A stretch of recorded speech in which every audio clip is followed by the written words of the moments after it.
भगवान कुछ सुस्त से हैं, बेचैन से हैं, कुछ अच्छा सा उन्हें लगता नहीं है, क्योंकि जो उनकी जो पालन भूमि जन्मभूमि जो रही है वहाँ को भगवान बार बार याद करते हैं। एक दिन मैया उद्धव को बुला के लेके आई। उद्धव तो बुद्धि शतमा शब्द लिखा है वृष्णीनाम प्रवरो मंत्री कृष्ण सदयिता सखा शिष्यो बृहस्पति साक्षात् उद्धवो बुद्धि शतमा।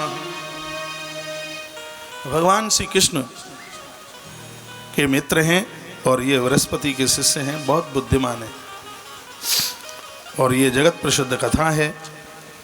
भगवान ने उद्धव को ब्रज भेजा।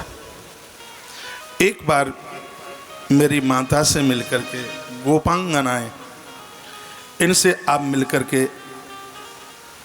आइए। उद्धव गए हैं ब्रज में और उद्धव ने जो अपनी आंखों से देखा ब्रज में, जो देखा बस वही बोलता हुआ मैं आगे चल रहा हूँ। उद्धव गोपी संवाद सुना नहीं पाऊंगा क्योंकि आज मुझे कुछ टाइम 11वें स्कंद के लिए भी निकालना है और आप तमाम कई प्रकार से उद्धव गोपियों की कथा आप सुन चुके हैं, तो मैंने ज़्यादा तरह से उन्हीं कथाओं को ज़्यादा उठाया है जो कथाएं बिल्कुल इसमें तालाबंद रखी हुई थी, ज़्यादा तरह से वही कथा। और अभी भी मैं वही एक ऐसा चैप्टर आपके बीच में परोसने की कोशिश करता हूँ। माइक खोलिए। व्रज में क्या होता है जो उद्धव ने देखा। व्रज में 5 की पूजा नित्य होती है, इसलिए इन ब्रजवासियों के लिए कृष्ण रोते हैं। सुखदेव स्वामी कहते हैं परीक्षित, इस जगत में यदि मनुष्य अपना उद्धार चाहता है तो इन 5 का बंधन पूजन जरूर करे। कौन कौन है?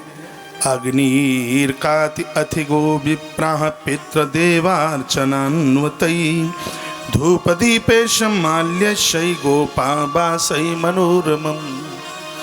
वर्णन किया है सुखदेव भगवान कहते हैं कि ब्रजवासी सूर्य को नित्य अर्घ देते हैं। ये हम पूछें कि हम देते हैं कि नहीं? सूर्य साधारण नहीं है, हनुमान जी के भी सूर्य देवता गुरु हैं, तो नित्य सूर्य भगवान को एक भी दिन ना चूके रोजाना अर्घ दें। ब्रजवासी सूर्य को अर्घ देते हैं, दरवाजे पर अतिथि का इंतजार करते हैं। जिस दिन घर के बाहर का व्यक्ति तुम्हारे घर खा के चला जाए, समझ लो कि आज 3 लोक 14 भुवन का नाथ आपकी रसोई का भोग लगा के चला गया। सुखदेव स्वामी कहते हैं परीक्षित, ये ब्रजवासियों की बहुत बड़ी विशेषता थी। दरबारे पर कोई अतिथि आता था तो उसका ये बहुत आदर करते थे, मान करते थे। तीसरी बात यह गायों का नित्य पूजन करते थे।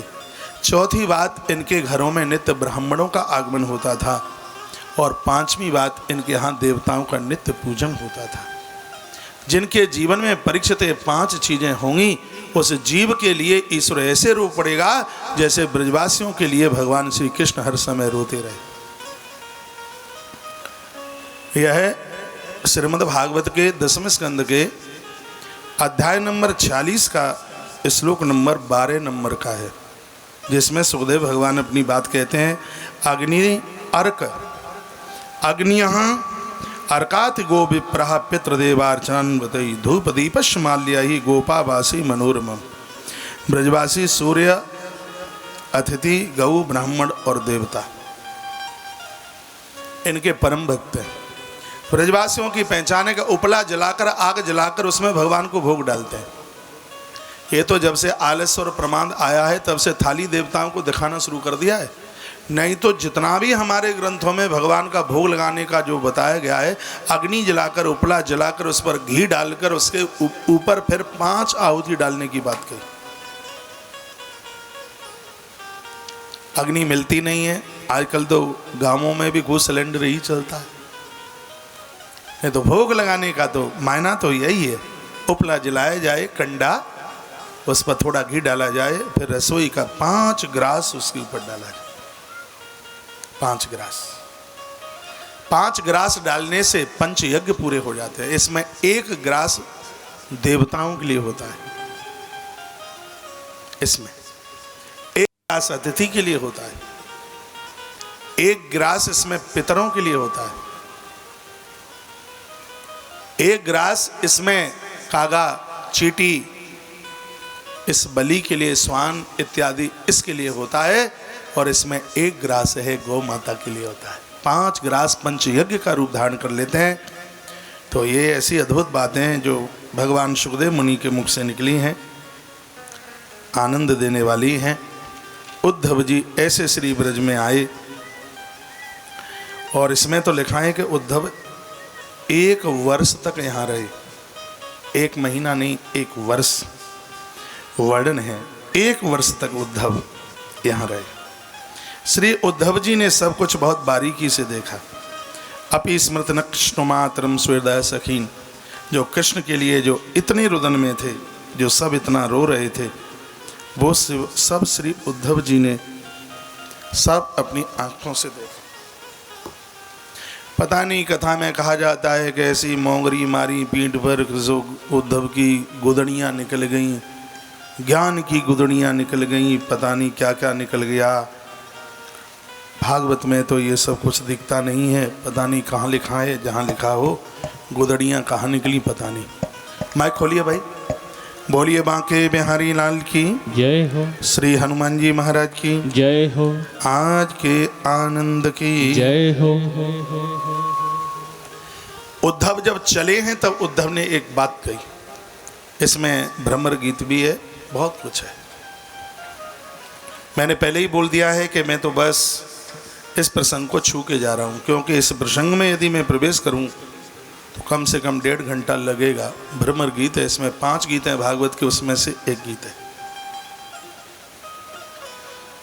एक बात जो कही है उद्धव ने चलते समय, वो बहुत सुनने के लायक है। का एता परम तनुभृतो भुवि गोपबद्धो गोविंद एव निखिलात्मन रूढ़ भावा वाक्षन्ति यद भव विभो मुनयो वयं च किम ब्रह्म जन्म भिरनंत कथा रसस्या।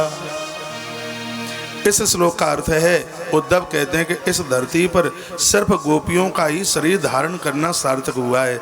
जो गोपियां साक्षात प्रेम रूप है, परमात्मा के साथ प्रेम कितना होना चाहिए, उद्धव कहते हैं 100 वर्ष तक योगी भी उस प्रेम को स्वीकार नहीं कर पाए, प्राप्त नहीं कर पाए, वह गोपियों ने प्राप्त कर लिया।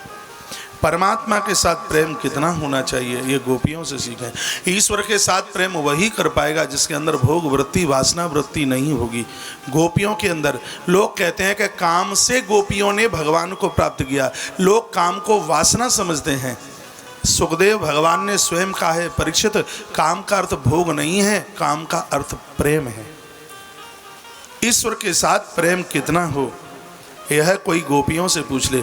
100 वर्ष तक तप करके योगी लोग वो नहीं प्राप्त कर पाए, जो कुछ ही समय में वह गोपियों ने प्राप्त कर लिया।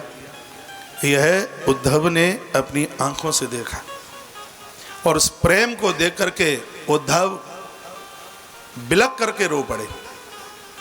और क्या बोले कि आसाम हो चरण रेणु जुसाम हम श्याम वृंदावने किमपि गुल्मल तो सधीनां या दुस्तजम सुर्जन मार्य पथम चहित्वा भेजुर्मुकुंद पदवीं श्रुति भव्य मृग्या। वृंदावने किमपि, वह कहने लगे कि मेरे लिए सबसे बढ़िया बात तो यह होगी, हे परमात्मा, मुझे द्वारा से जन्म मिले तो वृंदावन की भूमि में जन्म दे देना। यहाँ की लता पताका औषधि जो भी कुछ बनूं सो बन जाऊं, कीड़ा मकोड़ा जो भी कुछ बनूं बन जाऊं। सबसे आनंद की बात यह है कि जिस धरती पर गोपियां चले, उस धूल में लोट पीट हो करके मैं अपने जीवन को सार्थक कर लूँगा। ये ऐसा उद्धव बोले। और क्या कहने लगे, या वै श्रियाचितमजा दिविराप्त कामयी योगेश्वर यदान्मनिरास गोष्ठां कृष्णस्य तद भगवता चरणारविंदम न्यस्तं तनेश विजहु परिरम्यतापम। क्या बोले, यह कहने लगे, श्री उद्धव जी कहने लगे कि मैं उन गोपियों को वंदन कर रहा हूँ जहाँ रास गोष्ठाम, जहाँ पर वह महारास, जहाँ भगवान श्री कृष्ण ने अपना दिव्य वरद हाथ जिनके सिर के ऊपर रख करके जिनकी वासना को निर्मूल समाप्त कर दिया, वह उपासना का भंडार भर गई। और सुखदेव स्वामी कहते हैं, परीक्षित, तपस्वी के दर्शन करने से पाप, ताप, प्रताप और संताप समाप्त हो जाते हैं।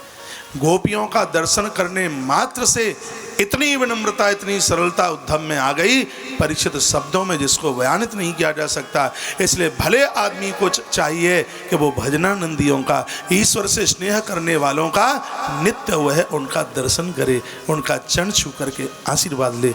ऐसा भगवान सुखदेव बोले। और एक श्लोक में सुखदेव भगवान ने बड़ा कमाल किया। क्या कहने लगे कि वंदे नंद ब्रज श्रीणाम पादरेणोम वीक्षण स याशाम हरि कथोद गीतम पुनाति भुवनत्रियम।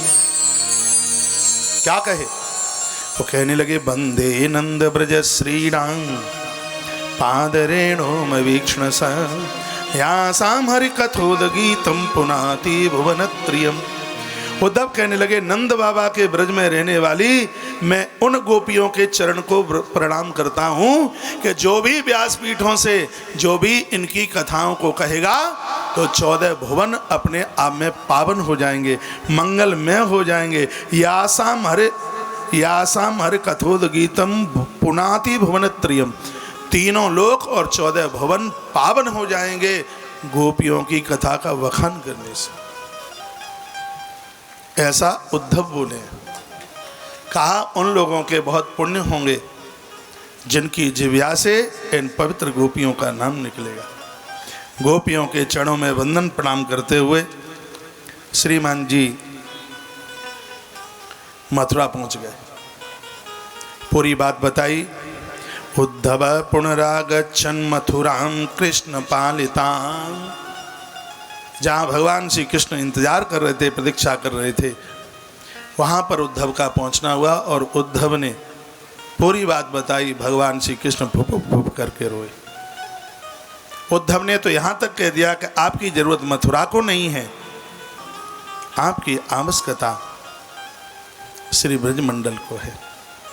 भगवान श्री कृष्ण ने उद्धव की बहुत सराहना करी। उद्धव के ऊपर भक्ति का रंग चढ़ गया। मैंने पूर्व में भी बोला है कि भक्ति के बिना ज्ञान अपांग है और ज्ञान के बिना भक्ति अंधी है। दोनों एक दूसरे के पूरक हों।